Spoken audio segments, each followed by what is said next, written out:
Um, we are looking at some cost-cutting measures, for the company, and they decided that I was the chairman before, and they just asked me to be the executive chair of the Cricket Legends. And what we do here, as you would have discovered this morning, is the fact that we have a museum with all of the Barbadians who went on to play cricket for West Indies. That's how you got the title as a legend.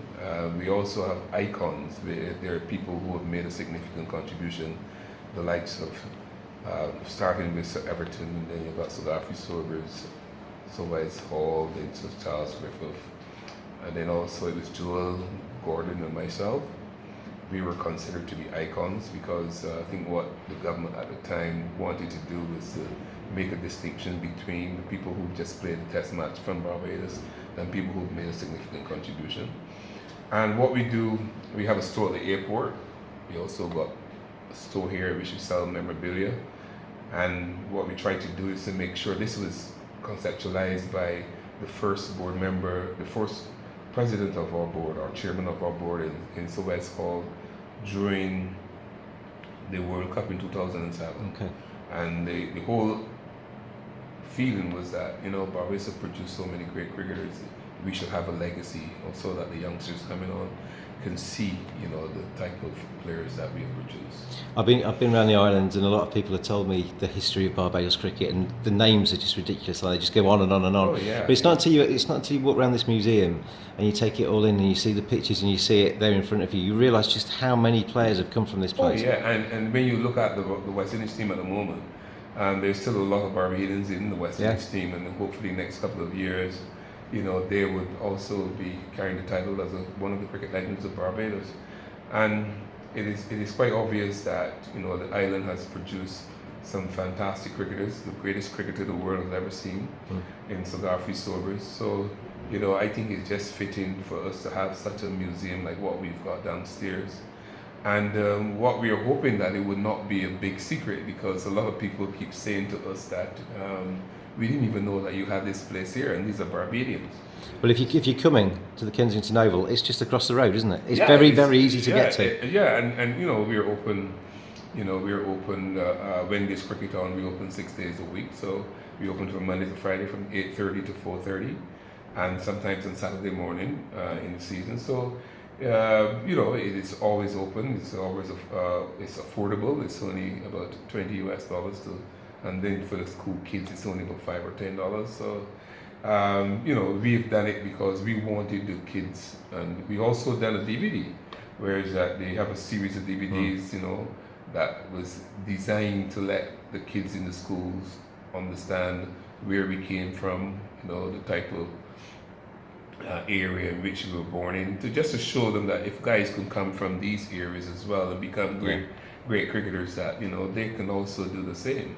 I'm not just saying it, Desi, but it is a fantastic place. It's well worth coming to, so I recommend it to anybody watching this. Can I? The reason I wanted you on film was because we were chatting outside, and you were putting the world to rights. You were giving me your blueprint for cricket, and we were having a good discussion there. But let's just roll back to the 80s and that team that you played in for the West Indies, because I grew up watching that. And basically, you reel off the names, and it's just a cast of genuine legends of the game. What was it like to be amongst that West Indies side? Well, as you know, it's always been any young boy dream in Barbados, especially. I must speak of Barbados because I guess it's the same thing applied to any one of the Caribbean islands, that you just want to play cricket for West Indies. If you're playing cricket, that's always been your goal. Yeah. And for me, getting the opportunity to play with the likes of people like at the time, but now Saviv and Clive Lloyd and those are the guys who I used to idolize, and Gordon. And the fast bowlers, we used to see them here when we were watching cricket at Kensington Oval, and get the chance to play with them, and then to be in a team that becomes so successful. To me, that was a fantastic feeling. One of the best players I think I ever saw was Malcolm Marshall, who's sadly not with us anymore, but he was one hell of a bowler, wasn't he? Yeah, Malcolm was a very good bowler, very smart, clever guy. He was one of the bowlers that, from day one, he always tried to be the best. And that is something that I always say to a lot of young kids, if you're going to be playing cricket now, it doesn't matter if you're getting a good salary, if the money is good or not, but you should always want to be the best that you can be. I asked Gordon the same question the other day when I interviewed Tim, but we always used to say that we're bringing these West Indies and these Australians into county cricket, we're teaching them how to play the game, and then they come back and they beat us. But and he said he took a lot from playing his club cricket for Hampshire. You were with Middlesex a little bit as well. How did you find that? Yeah, I enjoyed it. I thought it was a very good thing for me because I started playing county cricket at a very late stage. I think I would have played about 60 odd test matches before I started playing county cricket. Because I went in there in '89 after the death of Will Slat and played for Middlesex for about 6 years, close to 6 years. So that was good. But you know, I learned a hell of a lot playing county cricket, playing cricket every day, traveling around England, and you know, seeing the different type of conditions and different type of you know, cricketers that you're playing against. You know, people from South Africa, and I thought that was a good way of learning to play the game. Back in those days, there were 3-day cricket, so it was good to know that, you know, you're playing every day. Sometimes if you get into a good run, you can play 3-day cricket, then go into the Sunday League, which, you know, breaks up the 3-day. And then if you play the Benson and Hedges, and then you go on, you can find yourself playing for about 20 odd days on a row in a month, you know, sometimes depending upon the weather as well. So it was a good experience for me. I really enjoyed it. It was, you know, what I thought was like, you know, capping me off to be a more of a complete player. But saying all of that, I believe also that a lot of the local English players would have learned a hell of a lot from us, the way how we went about our game, you know. Because part of your role as being an overseas player is it's not just to perform on the pitch, but it's to give a little bit off the pitch as well, isn't it? Yeah, and I thought that that's what we done very well at Middlesex, where is that the players, you know, they could come to us and pick our brains and, you know, work with us in the nets and try to find out how we played at that level and the type of professionalism that is needed, you know, to play at the highest level.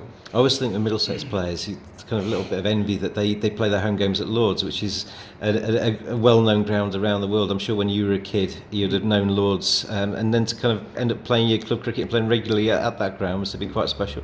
Yeah, I was talking to the keeper only a couple of nights ago, the young keeper who keeps Middlesex at the moment. John Simpson. Yeah. And I was telling him, look, you know, the whole idea about everybody thinking is, you know, it's really nice to play for Middlesex and play at Lords, but the opposition as well, they want to play at Lords as well. So people who come to Lords, you know, they're going to want to do well. They don't want to be interested if it's a test match or not. They're going to say, well, look, I got 100 at Lords. You know?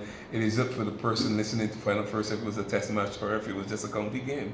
So, you know, for us, it was good to know that we had those facilities, but also we were very cognizant of the fact that, you know, people from other counties coming to play at Lords against Middlesex and also want to do well.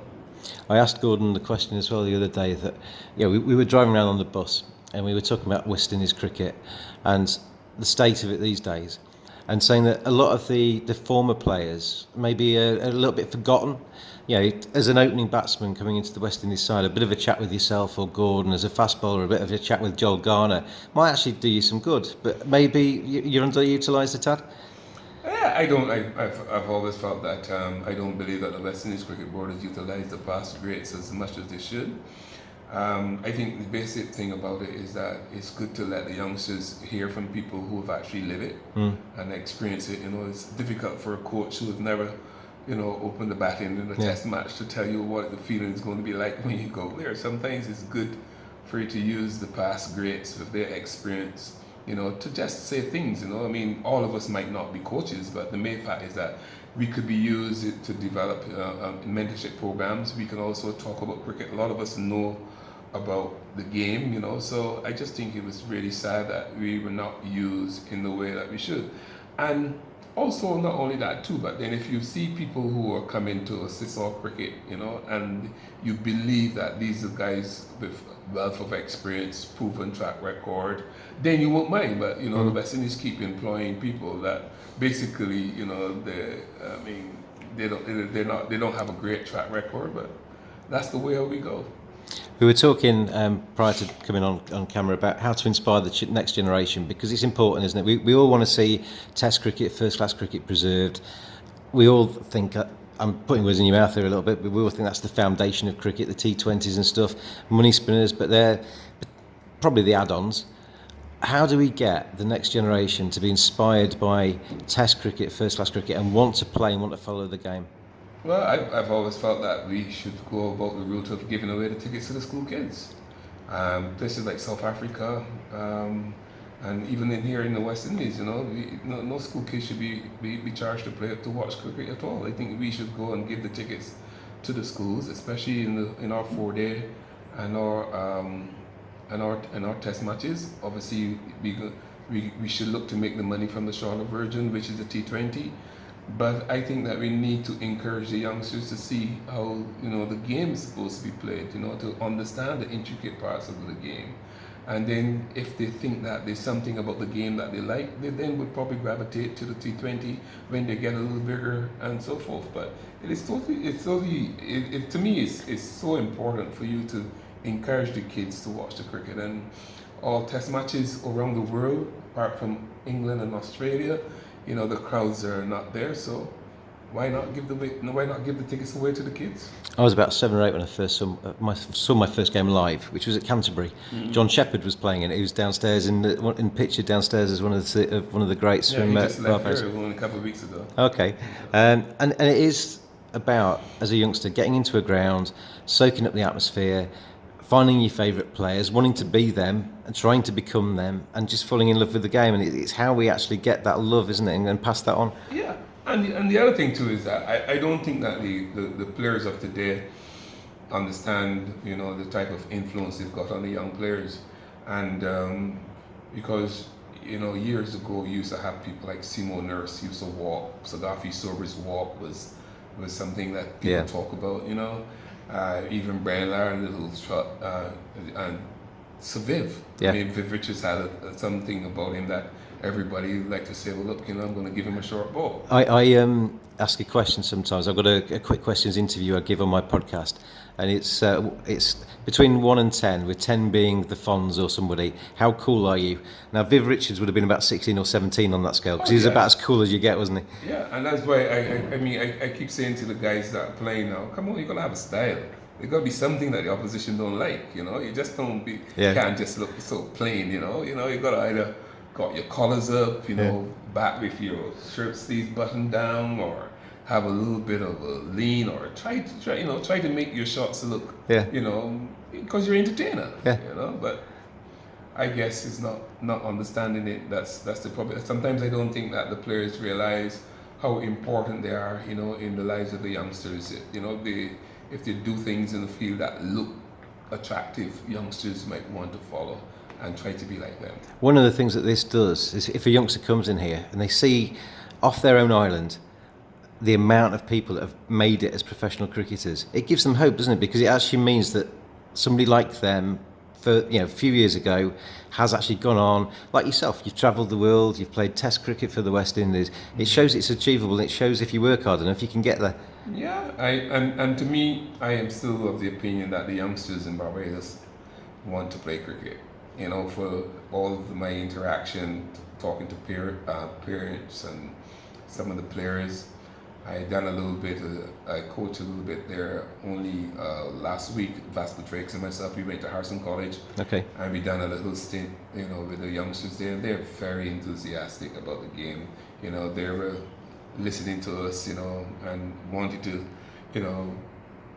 digest as much as what we were telling them about the game and how they're supposed to go about the game, talking about playing spin and making sure that you have a good bowling action and so forth that, can last you for a long time instead of putting a lot of strain on your body and so forth. I mean, there were a lot of things that we do, and I still think that the whole attitude with the youngsters in Barbados is that they still want to be able to say that they can represent West Indies. I know a lot of people think that we in the Caribbean, because of our the location, we play a lot of American sports, but I still think that here in the Caribbean, that a lot of us still depend on wanting to play cricket and want to play cricket as a profession. Well, I had the pleasure of going on to Combermere School with the MCC the other day, and totally get what you're saying, because those kids were they were absolute, and And there's they're some, smarter now too. These kids now, Yeah. years ago, well, when we were like in the under 15, we would either be restricted on one side of the wicket, we either like it on our legs, or we probably play a lot of offside shots or whatever the case may be. But now these guys are so versatile. They can bat, they can bowl, they can keep wicket. Yeah. All these guys are, and that comes from the whole knowledge of cricket being played around the world. Is accessible. They can go on the phone and they can go on YouTube and they can, video some games. They've got people that they can talk to overseas and so forth. So the technology has really created the buzz and to make kids wanting to, to want to play cricket at the highest level. some serious talent I saw there as well. There's some very good players. The only concern I got is that I believe that our cricket, we need a serious injection of funds. Yeah. And when people say that the world want a strong West Indies, I want them to talk with money and not with just words. Well, you say that because I was in England. West Indies played the 2-test series in England, and they won that match at Headingley. And I think as many people were actually pleased to see a West Indies victory that day, because most of us in that crowd can remember your team and can remember great West Indies teams of the past. And although we didn't like getting beaten 5-0 by you, we actually loved that side. And we want to see West Indies be strong. We want to see West Indies battling on the world stage. Yeah, but that I could understand some of the sentiments, and I could understand that some people obviously like the way we play. But you want my cash as well, yeah? I want the cash. I want the cash because I think the reason why I want the cash is because I think we've got a group of islands, and a lot of people do not understand the way how West Indies is structured. If you want to organize programs in the Windward Islands, the majority of those kids got to travel by boat or by plane to get to the venue. Yeah. Right? In the Leeward Islands, similar thing, because they're a group of islands. So that is gonna cost a lot of money. And people might say, yeah, but the when you look at India, they have 1.2 billion people and so forth. But I'm saying that yes, I agree that they have 1.2 billion people. I also agree that they've got all the television rights and so forth. But I still feel that we need to give us a little bit more of the cash, man, from the international arena. You know what I mean? And if we can put forward proposals to show where the money is going and what it is going to be used for, and the proposal is good, I think we have made a lot of countries very wealthy, even while we were beating them. Yeah. So I think it is now our time, now that we're at the bottom of the pack. If the rest of the world really want us to be strong again, I think they need to help us with financing our programs. You're dead on, because I don't think I ever went to a test match when you guys were playing that it didn't have a full house there. We wanted to see you play. We used to go to Australia, I think from my time, from I would say 1977, 78 to 1994, I think we went to Australia very close to 20 times. Yeah. We were beating them, but the situation that we had all sorts of different cups, but they were making a lot of money, to develop their cricket. And I think that right now, what we need is a strong cricket board, arguing for the fact that we need money for our programs. And I believe the same thing. I believe the same thing applied to our T20 format. I feel that, if for us to be strong again, we have to own our own T20 cricket. Yeah. It's got to be ours, ways that we can take the profits from it and put it into our cricket development. I hope you can... because every other nation owns their own T20 tournament, and we're the only ones that don't own ours, as far as I'm concerned. Speaking subject correction, do you know of any other country that don't own the T20 competition? No. So what we need is a serious injection of funds in order to assist with our cricket, but the talent is there. I hope it happens for you, and I'm very jealous of you being able to walk around this every day. The Kensington Oval's just across the road. Yeah, you get to live on this fantastic island. It's not a bad life, is it? You've got not bad at all. And this is also very nice too. Is what we do here is that we make sure we look after the well-being of the past greats. The likes of Sugari, Sawais, and so forth. We are hoping to set up a benevolent fund where is that we can assist these, because a lot of these guys are now in the 80s and Sir Everton is in his 90s, you know. So it is important for us to keep the legacy and make sure that these guys who never played cricket when, I mean, these guys used to tour England for full series for £500. So really and truly, the past greats never really make a hell of a lot of money from the game. And they wouldn't have had the physios then either, so their knees are probably even sore. And if you look at them now, so Wes is struggling with his balance. You've got Simo Nurse, who is on a dialysis machine. We've got the likes of, you know, a lot of the fast bowlers who are struggling at the moment health-wise. And I think it's important for us to make sure that, you know, things like this, you know, only in Barbados but throughout the Caribbean, you know, should be encouraged by our cricket board and by our governments, you know, to make sure that these past greats who have made a significant contribution to the sport and tourism in the various countries, you know, be looked after at a time of their need. I'll repeat at the end of this interview, definitely worth coming along to look at this. Just across the road from the Kensington Oval. Make sure you pay a visit if you're in the Barbados.